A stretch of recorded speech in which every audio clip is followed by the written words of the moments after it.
მოგვიანებით არჩილ ხაბაძე მუნიციპალიტეტის ხელმძღვანელებთან და დეპუტატ ფატი ხალვაშთან ერთად კულტურის სახლის სამშენებლო სამუშაოები დაათვალიერა.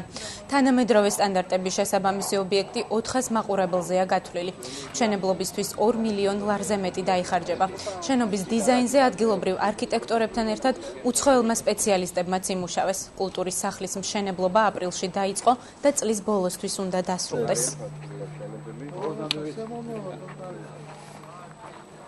გორა საქმე ფიგურატლები ყოლგაბლაზეა. და ყველაზე მთავარი ბოლო სამყარო.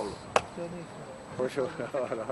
ტემპები გეგმაგრაფიკის მიხედვით მიმდინარეობს, არანაირი შეფერხება არ არის, მასზე ვრცელდება საავტორო ზედამხედველობაც, ასე რომ იქიდან გამომდინარე რომ რა დონის, რა მნიშვნელობის არის ეს კულტურის სახლი ქობულეთის მუნიციპალიტეტისთვის, შესაბამის ყურადღებასაც ვაქცევთ და დარწმუნებული ვარ, რომ წლის ბოლოს ქობულეთის მუნიციპალიტეტს ექნება ახალი თანამედროვე ტიპის კულტურის სახლი. ვფიქრობ, რომ ერთ-ერთი ლამაზი შენობა კულტურის სახლის სახით იქნება ქობულეთის ცენტრში. მოგეხსენებათ, აქ იყო თავზურზე განადგურდა, იგეგმებოდა რამდენიმე წელი და ჩვენი მოსვლის შემდეგ ეს გადავწყვიტეთ და გავაკეთეთ და 2014 წლის ბიუჯეტში ეს უკვე წლის ბოლომდე დასრულდება.